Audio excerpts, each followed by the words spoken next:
Hello बच्चों, welcome back at Bimal Coaching Center and I am your teacher Bimal. In my last video just I taught you what the preposition is, which you can see still now at blackboard. Okay बच्चों, now we will talk about the kinds of preposition.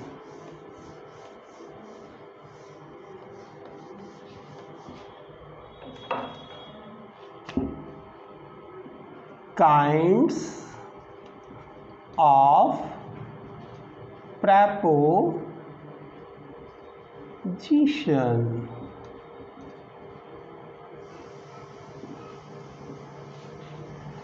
कि जिस प्रकार noun के प्रकार थे 5, pronoun के थे 9, adjective के आपने प्रकार पढ़े 8, वर्ब 3 प्रकार की पढ़ी, उसी तरह हमारे प्रेपोजिशन भी 3 प्रकार का होता है। कितने प्रकार का बच्चों? 3 प्रकार का, जिसमें नंबर 1 है सिंपल प्रेपोजिशन। क्या होता है बच्चों? Simple preposition. दूसरा कौन सा होता है? Compound preposition.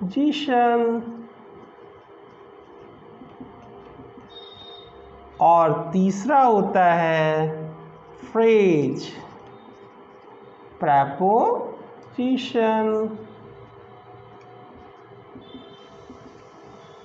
आया बच्चों समझ में? तो we can say that there are 3 kinds of preposition: simple preposition, compound preposition, phrase preposition. ये तीनों प्रेपोजिशन सिंपल प्रीपोजिशन के समान संज्ञा और सर्वनाम के बीच में संबंध स्थापित करते हैं। क्या स्थापित करते हैं? संबंध, यानी रिलेशन बनाते हैं। सिंपल प्रेपोजिशन जैसे at, in, into, over, upon, till, by, with, since, for, etc.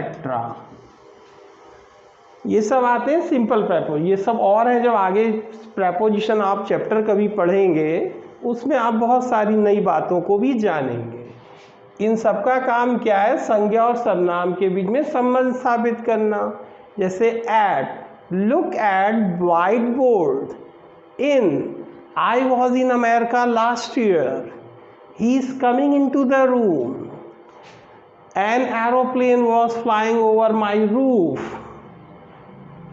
He was throwing water upon me. Till का प्रयोग समय के लिए होता है। किसके लिए होता है? समय के लिए। He gets up till 4 o'clock in the morning. He gets up till 5 o'clock in the morning. Like this. By, with, since, for, etc. ये सभी जो है संज्ञा और सर्वनाम के बीच में संबंध स्थापित करने का कार्य करते हैं। Now we will talk about compound preposition. Compound preposition जैसे अक्रॉस, along, ये सब कंपाउंड प्रेपोजिशन कहलाते हैं। Through,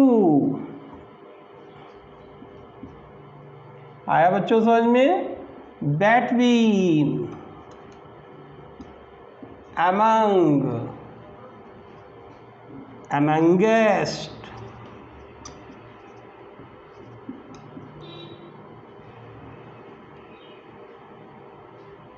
etc, etc.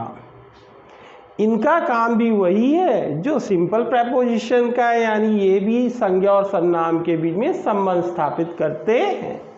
Suppose across, my friend lives across that hill. Along, I was passing along a road. Through, I pass through a dense forest. between, please divide these mangoes between Sita and Tina. Like this you can use all these words, all these prepositions in your sentences and get clearance in all prepositions. Now we will talk about phrase preposition. ऐसा कोई preposition जिसमें simple preposition add हो जाए किसी भी word, वो phrase preposition बन जाता है. जैसे in spite of, इसका मतलब क्या होता है? के बावजूद. instead of, by dint of. आ रहा है बच्चों समझ में? because of, cause of, etc. ये सब है फ्रेज प्रेपोजिशन. इसमें आप देखेंगे सिंपल प्रीपोजिशन ऐड है कहीं ना कहीं और इसी से ये फ्रेज प्रेपोजिशन के रूप को धारण कर लेता है. इन स्पाइट ऑफ यानी के बावजूद. In spite of being poor he is honest. Instead of, I selected art instead of Sanskrit. By dint of, के कारण. I couldn't go to school by dint of illness. Because of, he could not study more because of poverty. Cause of, इन सबका मतलब इसका और इसका के कारण होता है. He could not join his job cause of illness.